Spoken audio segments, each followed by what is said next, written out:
자, 우리 계속해서 이제 사무엘상 말씀을 묵상하고 있습니다. 그러니까 지난주에도 말씀을 묵상을 했는데요. 이번 주 말씀을 보게 되면 내용이 극과 극을 달립니다. 말씀의 배경이 되었던 이제 그 장소, 이스라엘의 서쪽 블레셋 경계 지역이었던 아벡 그리고 에벤에셀 뭐 이렇게 지역을 중심으로 해서 일어난 일이었고, 또 지난주도 그렇고 이번 주에도 이 블레셋과 전투를 지금 벌이고 있는 것이죠.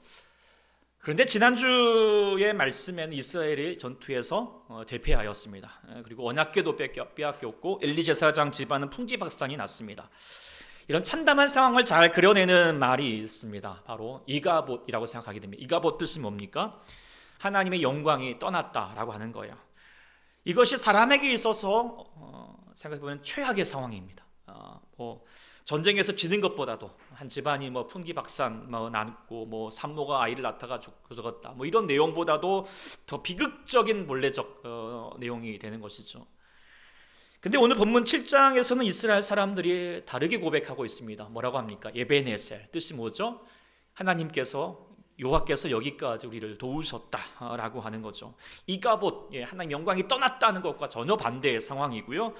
이것이 인생에 있어서 가장 축복된 상황이죠. 여기서 전쟁이 이겼고, 그래서 나중에 빼앗겼던 에그론과 가드까지 영역을 다시 확보하고 평화가 있었다라고 하는 것도 물론 좋지만, 더 근본적으로 귀한 축복은 하나님이 우리와 함께 있다, 우리를 도우신다라고 하는 그 은혜가 누려지는 것이겠죠.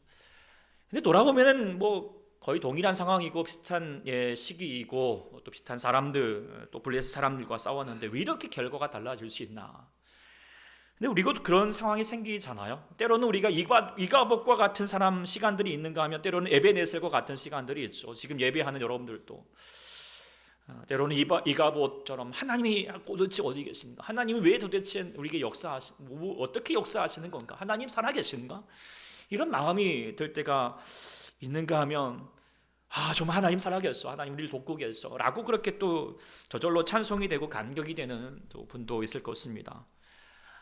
여러분들은 지금 어떤 순간이십니까? 이가봇입니까? 아니면 에베네셀이십니까? 우리 사랑하는 주의 성도들에게, 또 올 한 해를 살아가는 여러분들에게 항상 에베네셀처럼 하나님이 여기까지 도우신다, 우리와 함께 하신다 라고 하는 고백이 늘 충만할 수 있기를 소망합니다. 그것이 가장 귀한 인생이고 복된 사람이고요. 그런 면에서는 저는 참 복된 사람이다. 저는 누구보다도 에베네셀을 잘 누리고 있고 가까이 있잖아요. 이게 무슨 뜻인지 잘 모르시는 분은 저를 모르는 분이겠죠. 제가 이제 아내를 직접 만나기 전에 이름을 먼저 소개받았어요. 이름이 에셀이래요. 이름 참 좋다. 그것도 윤이라고 윤씨 이렇게 딱 붙이니까 딱 그게 뜻도 너무 좋더라고요. 그래서 도움이다. 에벤보단 나은 것 같다 생각이 듭니다. 애매한 뜻과 하여튼 안 계셔서 하는 말은 아닙니다만 어쨌든 그래서 에셀 이름도 좋고 뜻도 좋지만 사람은 더 좋습니다. 없어서 하는 말은 아닙니다. 꼭 전해주시기 바랍니다. 그런데 이제 에베네셀이라고 하는 오늘 말씀을 이제 전해야 된다고 하니까 어느 때보다 하여튼 중압감이 좀 뭔가 있네요.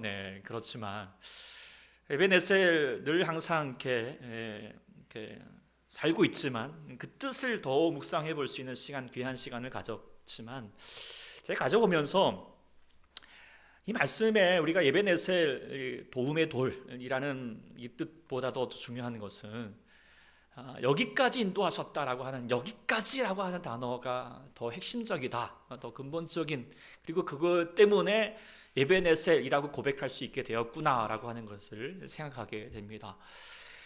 그래서 여러분들도 같이 이 한 해 우리가 에베네셀의 하나님으로 다시 한번 살기 위해서 여기까지 도우셨다, 이 여기까지 도우셨다라고 하는 의미가 무엇일까라고 하는 것을 같이 함께 좀 누려보기를, 또 묵상해보기를 소망합니다. 첫 번째, 여기까지 도우셨다라고 하는 고백의 의미가 뭘까? 그것은 바로 무엇보다도 감사의 고백을 담고 있다라고 생각하게 되죠.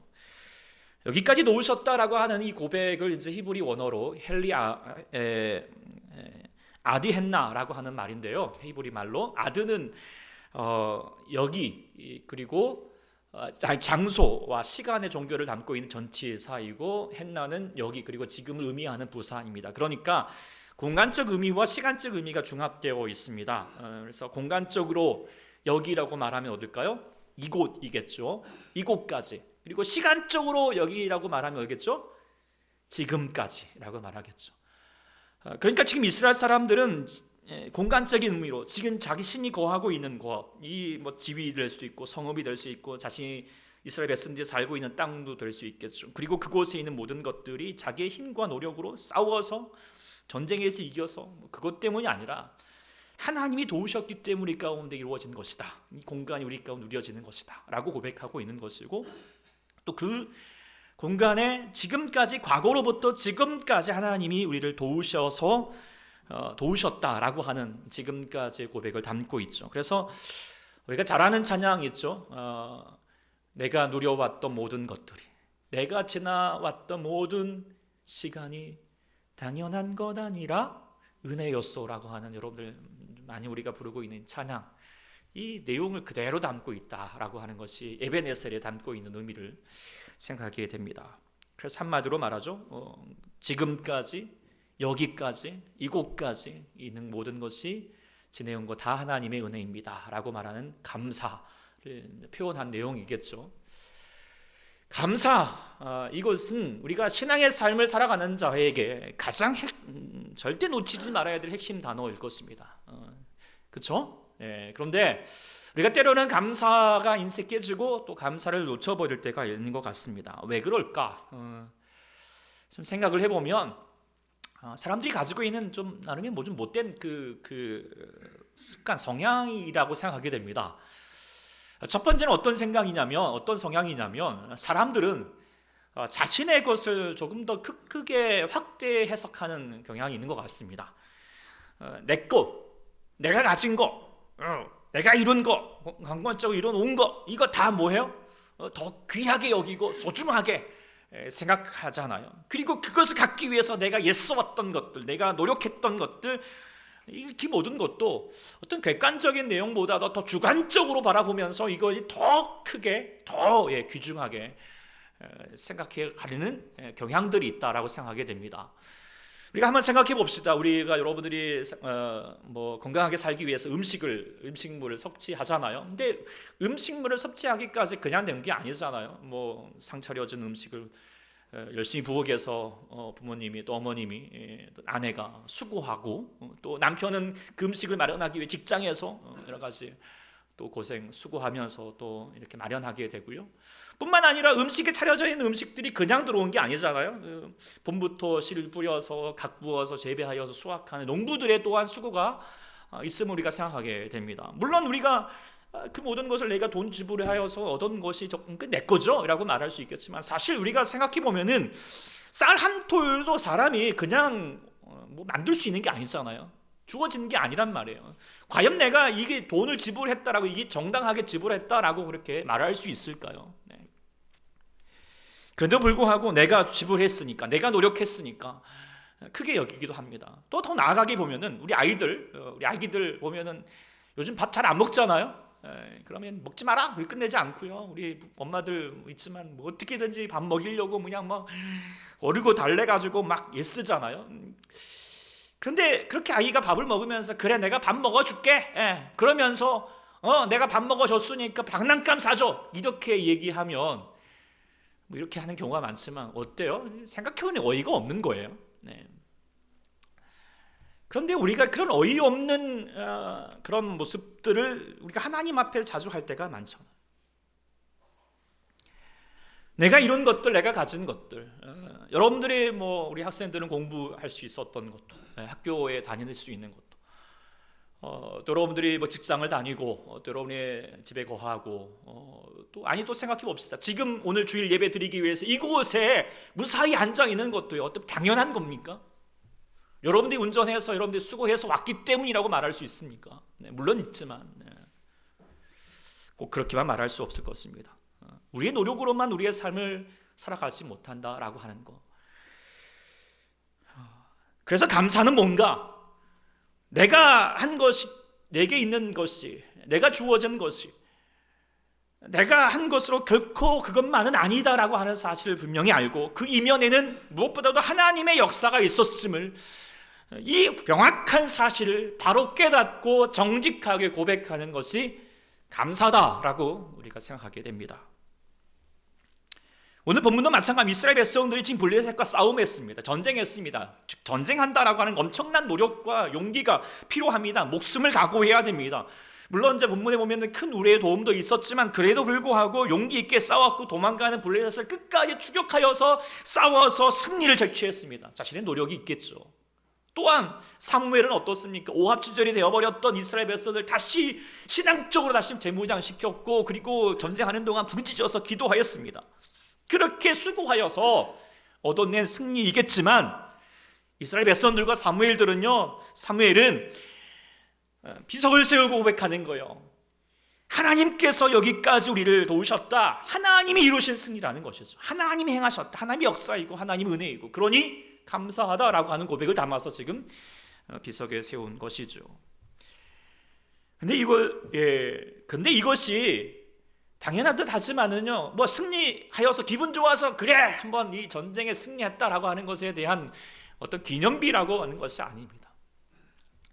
이렇게 고백할 수, 하나님께 모든 것을 감사하는 마음으로 영광을 돌릴 수 있는 이유가 있었다 생각하게 됩니다. 그것은 뭔가, 전쟁을 준비하기 전에 이스라엘 백성들 9절에 특별히 보면은 사무엘이 어린 양으로 온전한 번제를 드렸다 했습니다. 온전했다라고 그렇게 얘기를 하는 거예요. 형식적이지 않았어요. 그냥 제사 어린 양 바쳤다, 이걸 끝나지 않아요. 어린 양이 죽을 때 내가 죽은 거예요. 나의 죄 때문에. 그래서 어린 양과 함께 죽어지는 거죠. 그리고 내가 죽으면요, 나의 노력과 나의 자랑이 내려놓습니다. 자아가 죽어야지, 자아 본성이 죽어야지 감사가 이루어집니다. 죽지 않으면요, 내가 했는데요, 이렇게 말하고 있을 수밖에 없어요. 죽으면요, 감사가 저절로 나와요. 사도 바울도 15장에 나의 나된 것은 하나님의 은혜로 된 것이다. 내가 많이 수고했지만 뭐라고 얘기했죠? 내가 한 것이 아니다고요.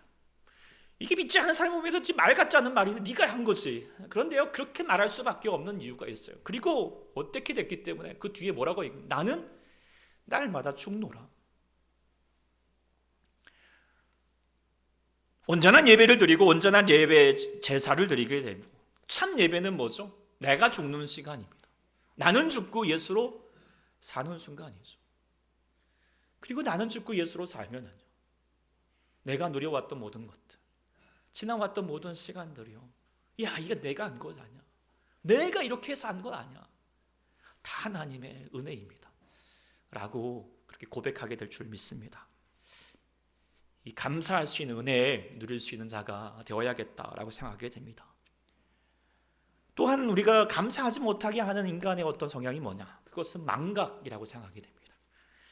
분명히 헤아려 보면 나의 노력, 나의 것으로만 주장할 수 있는 것이 없고, 다 많은 도움의 손길이 있고, 무엇보다도 하나님의 은혜가, 역사가 있다라고 하는 것, 그래서 여기까지 온 건데요. 근데 사람들이 이걸 자주 망각합니다. 그리고 그냥 내게 주어지는 것들 익숙해지면서 이게 당연한 듯 생각해 버리는 것이 우리 모습일 때가 많지 않습니까? 이스라엘 백성들도 저들이 지금 가나안 땅에 지금까지 이곳까지 있을 수 있었던 것은 그냥 된 게 아니에요. 저 하나님, 이스라엘 백성들이 저 출애굽 얼마 전만 해도 애굽에서 종살이에 살고 있었지만 하나님이 역사로 수많은 제약 기적을 일으켜서 그들을 끌어내어 가지고 홍해를 건너게 하시고, 아무것도 없는 광야를 지나게 하시면서 보호하시고, 가나안 땅에 이르러서 수많은 성들을, 강한 대적들을 물리치고 그곳에 있게 하셨던 것은 하나님의 역사가 아니고는 설명할 수가 없거든요. 그런데요, 그들이 사사기에서 보면 너무나도 쉽고 너무나도 자주 하나님을 망각해 버립니다. 그리고 그 하나님을 그냥 당연한 듯 여기고요, 그래서 별것 아닌 것 같고요, 괜히 시시해 보이고요, 그래서 그러니까 근처에 있는 이 가나안의 우상들이 더 신통해 보이고요, 대단해 보이고요, 재밌어 보이는 거예요. 그래서 4장 우리가 지난주 말씀처럼 블레셋 사람과 전쟁을 할 때에도 하나님의 방법이 아닌 미신적인 저들의 방법을 가지고 나아가다가 실패할 수밖에 없었습니다. 그러나 지금 다시 1장에서 저들이 승리하였을 때 이거는 하나님의 도우심이다 라고 고백하고 있었습니다. 찬양하고 있는 거예요. 그런데 이게 말로만 끝나지 않았잖아요. 어떻게 했어요? 크고 단단한 돌을 가져다가 에베네스라고 새겨 놓은 거예요. 거기다가 짱 새겨 놓았어요. 왜 그렇게 했습니까? 기억하자는 거예요. 잊지 말자는 거예요.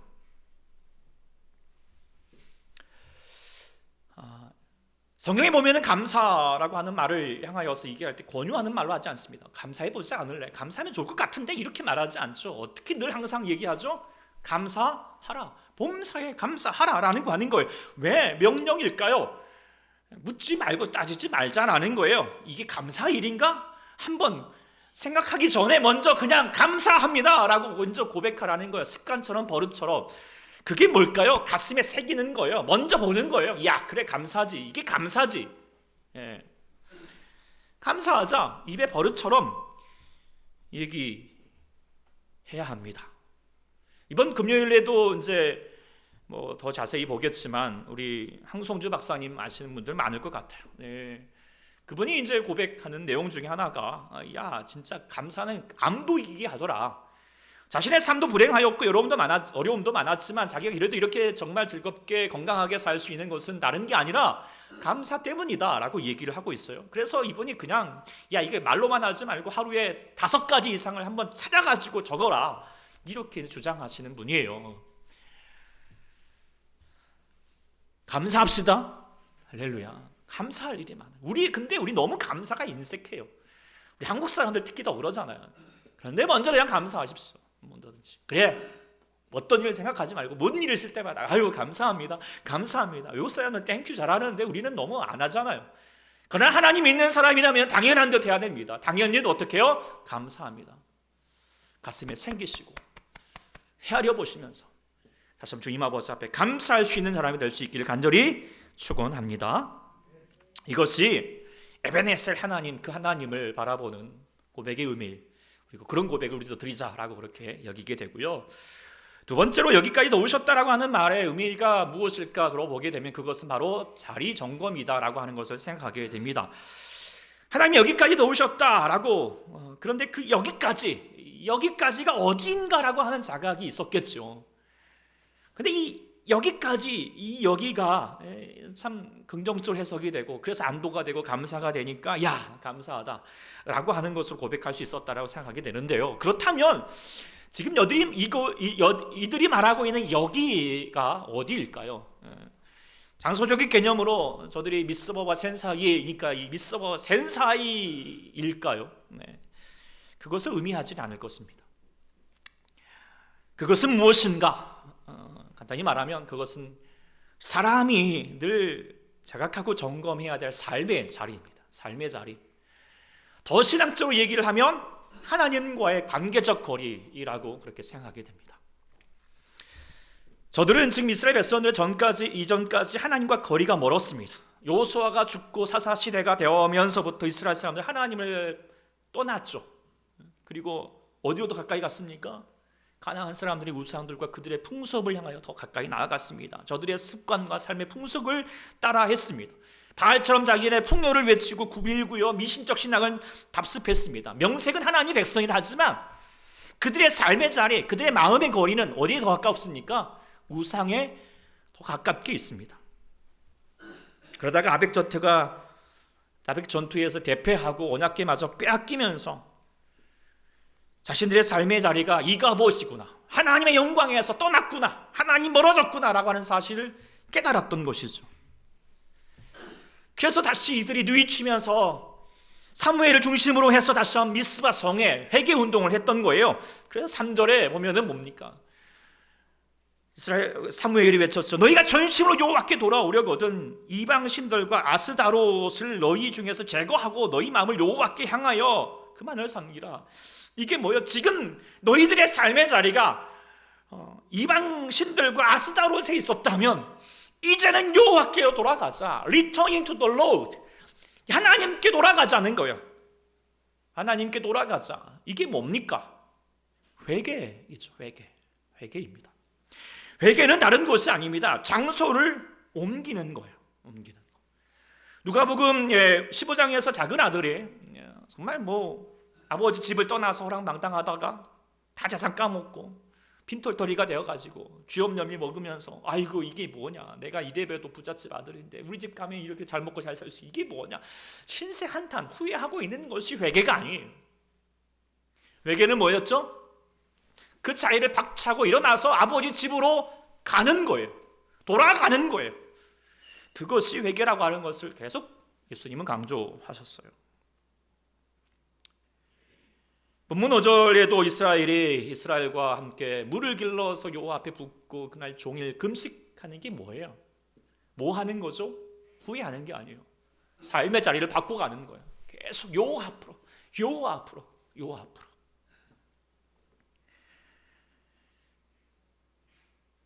미스바에서 회개 운동을 하고 블레셋 전쟁을 하고 나서 그들이 깨달았던 거 있어요. 야, 이제 우리가 하나님 앞으로 가게 되었다. 이제 우리의 자리는 더 이상 우상의 자리가 아니고 하나님 자리구나. 하나님 곁에 있구나. 그리고 이건 내가 할 수 있어서 한 게 아니었구나. 돌아보니 뭐예요? 다 하나님은 나를 가까이 받아주셨기 때문에, 용서해 주셨기 때문에, 이끌어 주셨기 때문이다. 이게 바로 에베네셀의 고백이다라고 우리가 생각하게 됩니다. 사랑하는 여러분들은 지금 어디에 있습니까? 여러분의 삶의 자리는 어디입니까? 하나님과 가까이 계십니까? 만일에 죄악된 자리, 세상적 문학과 재미와 욕심을 추구하는 자리에 있다면 돌아서야 합니다.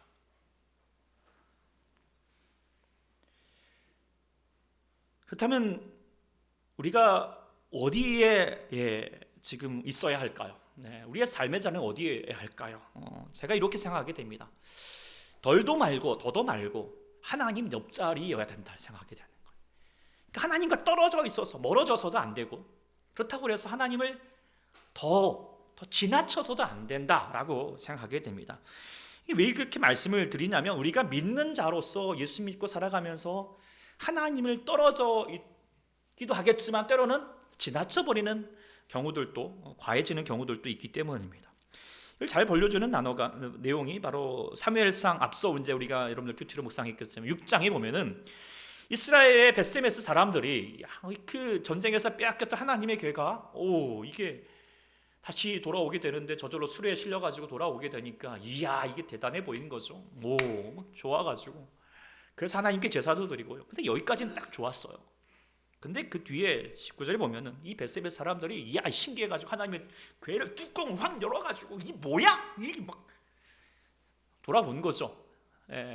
들여다봤어요. 이게 그냥 그냥 단순히 본 게 아니에요. 이게 뭐죠? 하나님을 함부로 여긴 거예요. 정도를 지나친 겁니다. 그리고 그때 안타까운 일이 벌어졌다라고 얘기해주고 있습니다.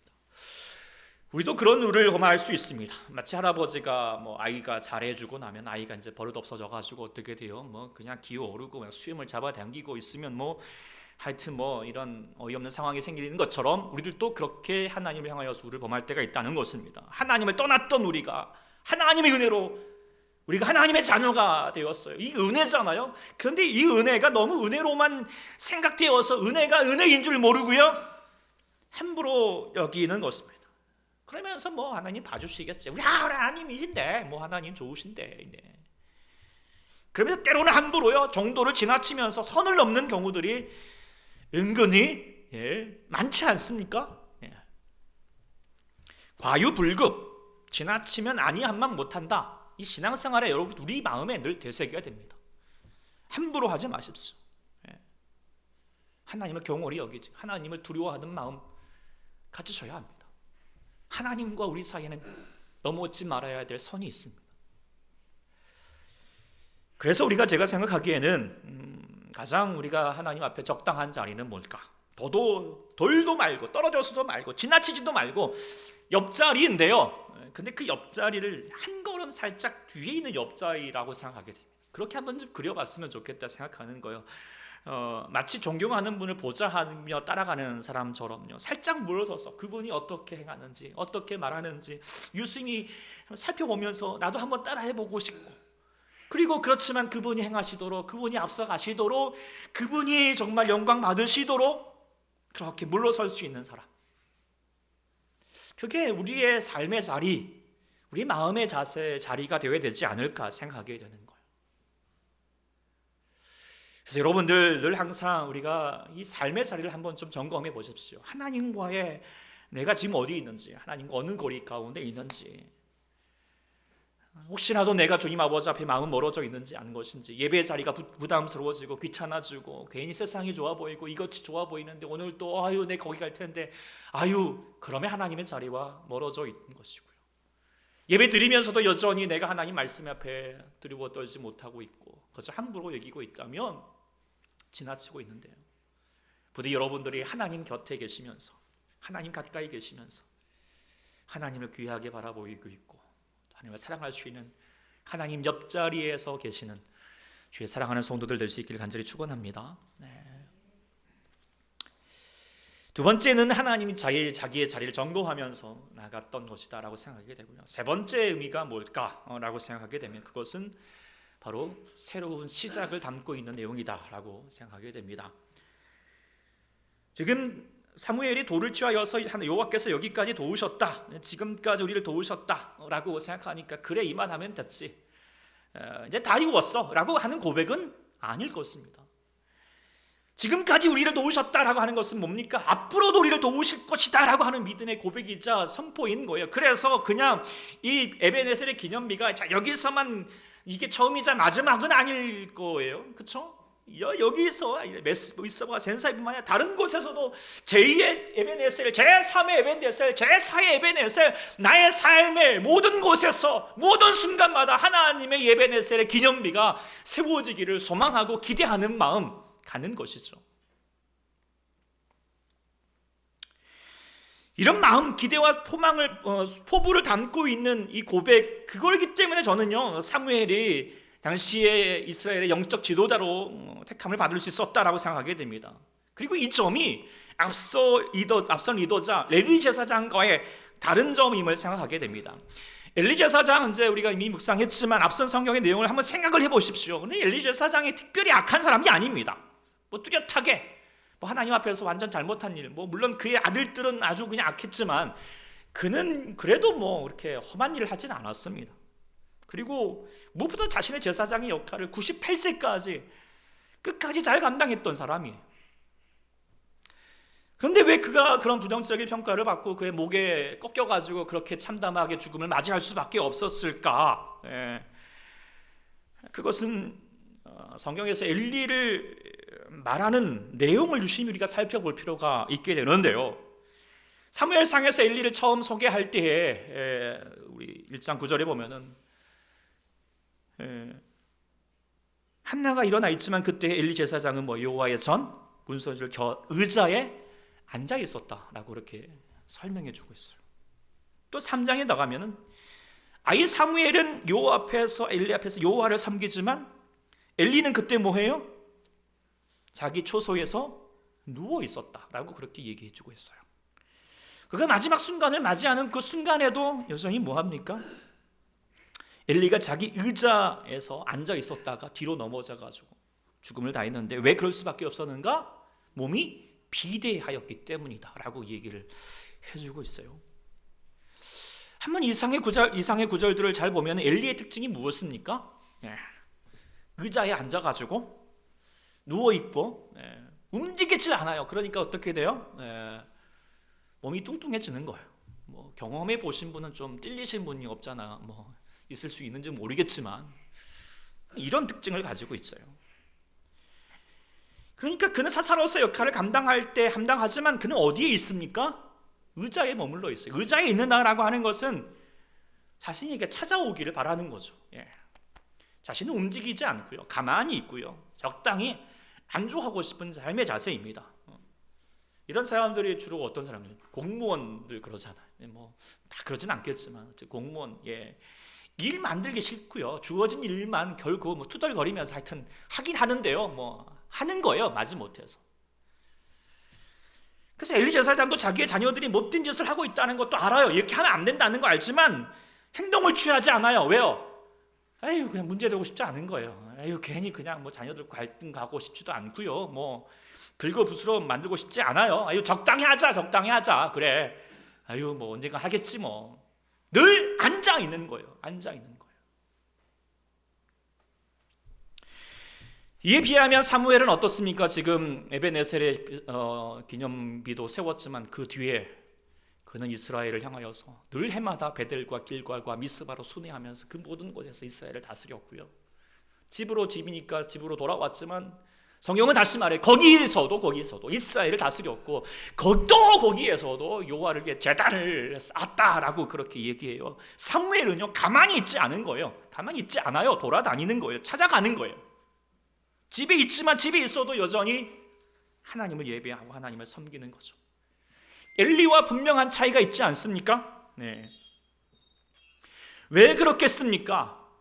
사무엘이 미스와 센 사이에서 에벤에셀의 기념비를 세우고 믿음이 있었던 거죠. 하나님이 지금 우리와 함께 하신 여기까지 도와주시는, 여기로 끝나지 않고 하나님 저것에서 역사하실 것입니다. 그리고 저것에도 하나님 역사하실 것이다 라고 하는 믿음을 가지는 거예요. 그래서 가만히 있을 수 없는 거예요. 찾아가는 거예요. 움직이는 거죠. 그것이 에벤에셀의 믿음이라고 우리가 생각하게 됩니다.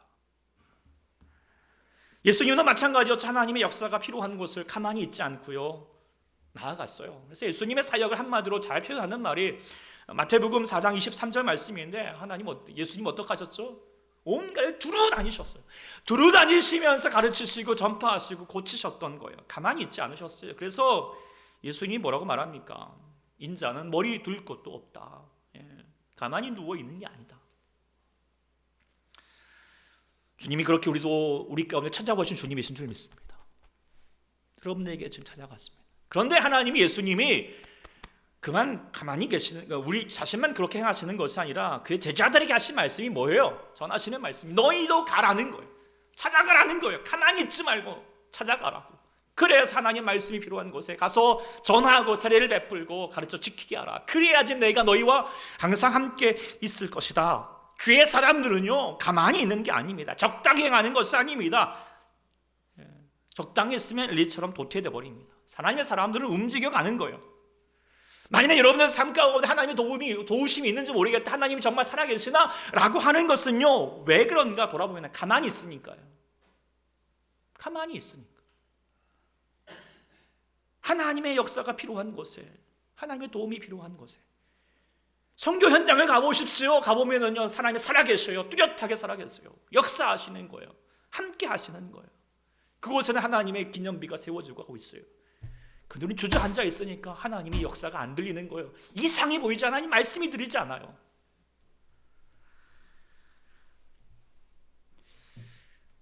도전할 수 있기를 소망합니다. 어떤 훌륭한 무술인이 있었다고 합니다. 근데 이 무술인 도사 밑에 제자가 있었는데, 제자가 드디어 무술이 어느 정도 경지 이렇게 되었습니다. 졸업할 시즌이 되어가지고 검은 띠를 수여하겠다고 이렇게 하게 되었는데, 마지막 시험으로 질문을 하나 했습니다. 자네 이거 마지막 시험이네. 대답을 잘해야 한대. 자네 지금 검은 띠 받게 되는데 이 검은 띠의 의미가 무엇이라고 생각하는가? 라고 물었더니 제자가 당당하게 얘기합니다. 그것은 수련 과정의 끝이고 제가 오랫동안 노력한 거에 대한 보상이라고 생각합니다. 그랬더니 이 스승이 고개를 절레절레 넌 다음에 와라 라고 그렇게 한 해를 물렀대요. 자, 그 다음에 와가지고 왔는데 또 다시 동일한 질문을 했습니다. 제자가 이렇게 대답합니다. 검은 띠, 그것은 뛰어남의 상징이죠. 무술에 있어 최고의 경지를 오른 것에 대한 내용입니다 라고 그렇게 얘기를 했죠. 또 스승이 고개를 흔들면서 너 또 다음에 와야겠다. 다음해가 되었습니다. 똑같은 질문을 했을 때 무술인제 이번에는 제자가 겸손하게 대답을 하는 거예요. 그러면 뒤에 이것은 시작이라고 생각하게 됩니다. 자기 극복, 꾸준한 노력, 보다 높은 수준을 추구해야 될 영원한 여행의 시작, 그 시작점이 바로 검은 띠라고 생각합니다 라고 할 때 그때 스승이 제자에게 검은 띠를 주었다 라고 하는 지어낸 얘기일 수 있겠지만 어떤 의미인 줄 아시겠죠? 네. 하나님께서도 여러분들에게 에베네셀이라고 하는 검은 띠를 주시려고 하실 거예요. 야, 예수 믿고 있지? 그래, 너에게 검은 띠 좀 주고 싶다. 하나님이 역사하시는 걸 네가 봤으면 좋겠다. 그런데요, 여러분은 어떤 마음이어야 하겠습니까? 네. 그래요, 내가 이만하면 됐죠. 이런 직분 받았으니 좋지요. 이런 마음이야겠습니까? 앉아있지 마십시오. 그건 출발입니다. 시작일 뿐입니다. 저도 그 마음으로, 사무엘의 마음으로 대신방을 좀 또 이렇게 묵상하게 준비하게 됩니다. 여러분 가정마다 이곳에 있지 않고 여러분들 가정마다 필요한 말씀이 무엇일까 계속 묵상하면서 전하겠습니다. 여러분들 또 올해를 시작하는 여러분의 마음 가운데, 여러분의 삶 가운데 내가 하나님 나와 지금까지 도우셨다라고 하는 에베네셀의 은혜를 누리고 싶으십니까? 그렇다면 도전하십시오. 그래요, 하나님 지금까지 우리와 함께 하셨는데 하나님 계속 역사하실 것입니다. 2023년, 24년 나의 삶 가운데 아니라 내가 하나님 필요한 곳에 나아가면 그곳에 역사하실 줄 믿습니다. 그래서 하나님 나의 도움이 필요한 곳에, 하나님의 역사가 필요한 곳에, 하나님의 복음이 필요하신 곳이 어디입니까? 주저앉아 있지 마시고 나가십시오. 네. 선교주일도 다음 주도 이런 마음으로 우리 감당했으면 좋겠어요. 그 마음으로 주저앉아 있지 말자고, 우리 가만히 앉아서 주신 은혜만 받겠다라고 하는 것이 아니라 일어서는 마음, 주님 앞에 나가는 자가 되어서 그래야 할 때 하나님께서 함께 하실 줄 믿습니다. 그래서 여러분들 고백하게 될 것입니다. 그래, 하나님 우리에게 도와주셨어, 함께 주셨어 라고 여러분의 삶에, 여러분의 자리에, 여러분의 가정에게, 여러분의 이웃에게, 그래 하나님도 오셔서 저건 에베네셀이야, 저건 에베네셀이야 라고 기념비를 세워갈 수 있는 자가 될 줄 믿습니다. 그래 기대하면서 이 한 해 하나님의 도우시는 역사가 여러분들 삶 가운데 있기를 간절히 축원합니다. 기도하겠습니다. 주 하나님 아버지, 오늘도 주님은 우리 가운데 역사하신 주님 있습니다. 도우시는 분이 있습니다. 그런데 아버지 하나님, 때로는 우리가 망각합니다. 그리고 때로는 당연한 듯 여깁니다. 그리고 내가 한 것만 주장하면서 하나님 아버지 앞에 감사하지 않을 때가 있습니다.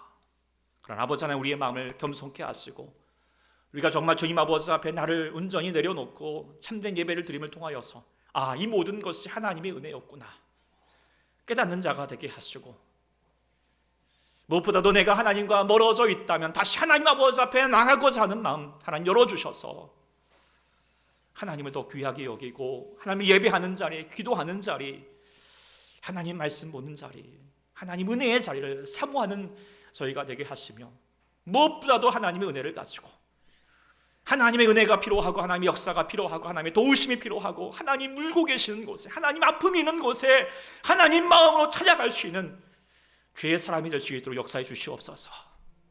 그래야 할 때 우리 주의 성도들 가운데 함께 하실 줄 믿습니다. 역사하실 줄 믿습니다.